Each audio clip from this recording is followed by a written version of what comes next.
All right, we're good. I think we're good. Action.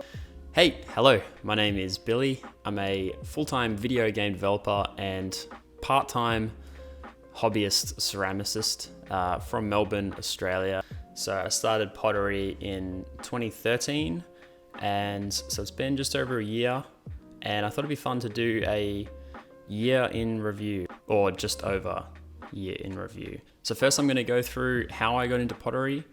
Next, I'm going to go through the things I'm proud of.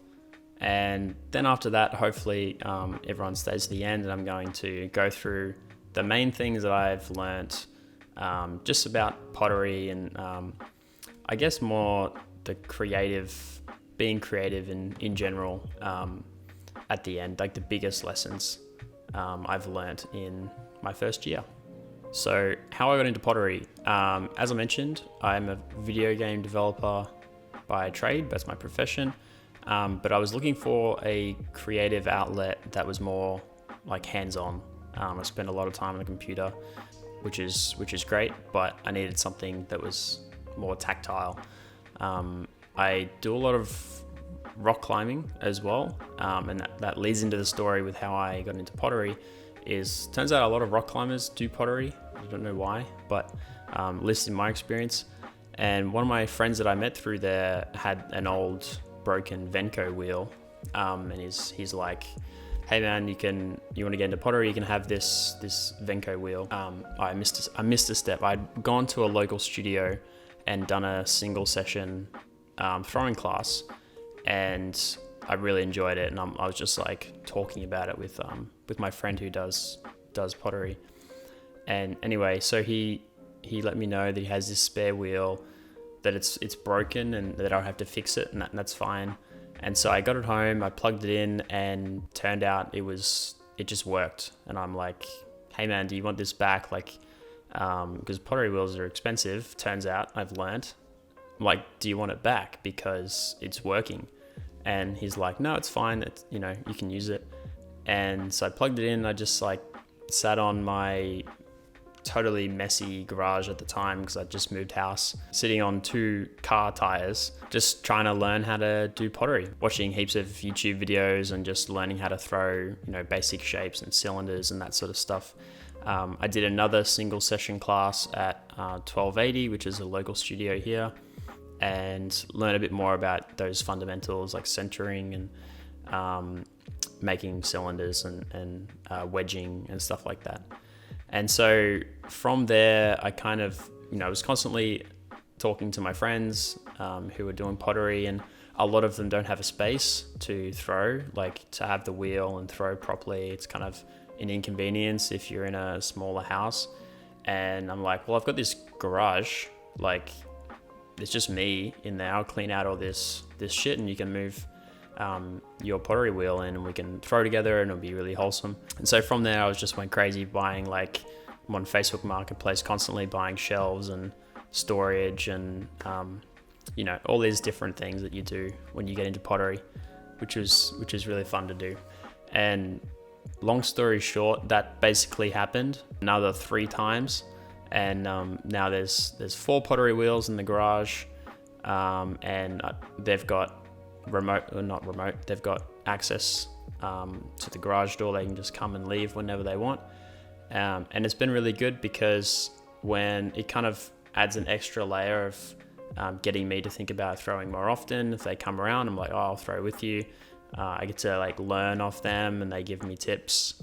And overall, it's just been a great like social and creative thing. It worked out really well. Another highlight was I did my first market. So after I'd thrown and made a few things that were passable and sellable, set up a bit of a square shop, and my friend Monica was like, "Hey, there's this market that's popped up. Did you want to go and do your first stall there?" And I'm like, umming and ahhing about it, and I'm like, "Yeah, sure, let's do it." And anyway, we get there, and turns out we are the market. There's no one else. It's literally just us, which was like, do we stay? Do we we got all our stuff at that point, so we're just like, let's just do it and commit, and we'll set it up, and if no one buys anything, then we'll leave. Anyway, so we did sell a bunch of stuff, which was a win. I think maybe some of the people who organized it felt bad, so we made a few sales there. And yeah, like overall, it was a good experience. I haven't done a market since. I don't know if I've been traumatized by that, but I will. I've been working on some more stuff, so hopefully do that. That's a goal for 2024, is to do more markets. So things that I am proud of, and I've got a few things here that I want to show as things that I'm proud of that I've made this year. But overall, I think I'm just proud that I stuck it out, and I'm still doing it. I definitely went like all in, and I was convinced myself that I'm gonna stick to it. But you know, it's been a year now, and I guess proved to myself that I do really like it, and something that I'm going to continue to do and build on, you know, as a hobby, but maybe more than that in the future. We'll see.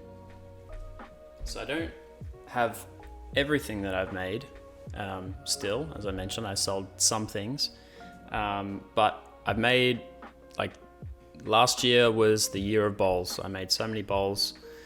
This one here, I was really happy with how it turned out. I tried a whole bunch of new things with the trimming, like adding detail and trying to make a form that had a really smooth inside. The first few bowls I made had very deep kind of insets here because I just didn't pull the walls properly. But this is my favorite bowl that I've made so far. Very happy with it. So hopefully someone likes it enough to buy it off me. Another bowl. This one, this green bowl. And I think I like it mainly just because it's one of my favorite colors.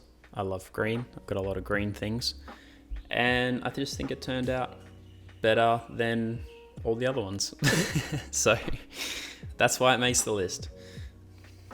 And I have a whole bunch of other things I'm going to bring up that are just either bisque fired or haven't been fired yet, that I've thrown and trimmed recently. So I'll grab those.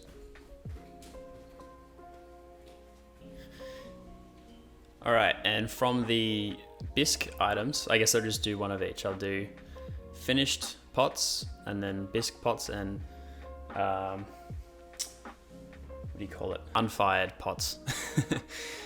This one was different. It was quite different. So I experimented with some different clay, some different styles. It's going to be a pot, a planter pot. And yeah, I think originally when I threw it, I hated the shape and then saved it in trimming. I think it turned out much better than I thought it would. So that makes the list. Now, one more bowl. This one I was really happy with, just the different pattern, I guess, on the bottom, and the size. So this is probably the biggest bowl, fruit bowl that I've thrown. And yeah, I'm glad it made it through the process. You never really know. Well, I still don't know because I've still got to glaze it and get that fired, so I won't speak so early. From the things that I haven't fired yet, that I've thrown and trimmed quite recently, this is I would say the first proper mug that I've made, which I'm really happy with. Just the shape and the handle, and yeah, I haven't made many mugs because they kind of intimidate me. Even though I drink so much coffee that I would have thought that I would just make exclusively mugs, but turns out no. But 2024, this year, I'm gonna make more mugs, less bowls. And this one here is the last one, out of my top 6, I guess, is just a curvy vase. So I don't know what I was doing when I threw this, but it turned out really curvy, and I'm like just committing to the curviness, and it turned out nice, I think. So I made a bunch of others which are kind of curvy like this as well, but we'll see how it goes. This was using a different clay body as well, so much finer and I was much more used to really groggy clay, but this is really silky smooth, so that was really fun to use. And I think I've found a bit of a preference between the different styles of clay bodies and what I like to throw in each of them, so that was also a big learning the last year. All right, as promised, I'm going to go through my biggest learnings and takeaways from first year in pottery. Number one, making it really easy to do pottery was the biggest thing for me. And I understand that not everyone has a friend with a broken pottery wheel that wasn't actually broken and then, a garage to put it in. But that made a big difference for me, being able to be consistent and being that I live here, I had access to the garage, I was able to go and throw quite frequently, which helped develop the skills and the brain memory of creating different things, and the skills that you create, the skills that you learn, basically. So making it really easy to do frequently was a big thing for me, and something that I've definitely tried to use across other aspects of my life. Like if I want to learn how to do something, trying to make it really easy to do, easy to access, and remove all of as many barriers as you can. Because if it's easy to do, you're going to do it more often and you're going to get better much faster. Number two, making it social, definitely. It's quite easy to just do pottery by yourself if you have the space and you have a wheel at home, but doing it with other people makes it much more fun, and you learn more and you get inspired, and you also have the extra layer of like social pressure. Pressure is the wrong word, but the social layer that prompts you to do it more frequently as well. Like I mentioned, since there's other people's wheels in my garage, people come around quite often, and if I'm home, then I'll go and do pottery with them as well. So there's that extra kind of trigger to be consistent and learn things from other people. And since they all have their work here, I can see what they're working on and get inspired by the forms and the shapes, and be exposed to more types of clay and tools and things like that. So that's helped a lot as well. Number three would be experimenting. So experimenting with different tools, different clay bodies, different firing styles, glazes, shapes and forms has been a big thing for me over the past year. Although I haven't done many mugs, as I mentioned, but that's one for this year. But making different kinds of vases, different bowls, different trimming styles, and really trying to find out what I like, the kinds of things that I like, has been a big one, because I don't really know, right? You just kind of sit down and you try to make something, and you end up leaning towards certain types of shapes and certain types of patterns, which is good. But eventually, if you get too stuck into making the same thing early on, you might not learn other techniques and things like that. So getting myself to try different things and use different tools has definitely helped a lot as well. Things I'd like to work on for this year in 2024 is definitely make more mugs. Gotta learn how to pull handles efficiently and make consistent forms, because consistent forms is a big one as well, because I've tried throwing things to be the same. They never come out the same. So that's something obviously that comes with time and practice. So looking forward to, being more consistent with measuring out different volumes of clay and measuring things when I'm throwing to make sure that they're the same height and width and stuff like that. Another one that I'd like to work on this year is trying to sell more things.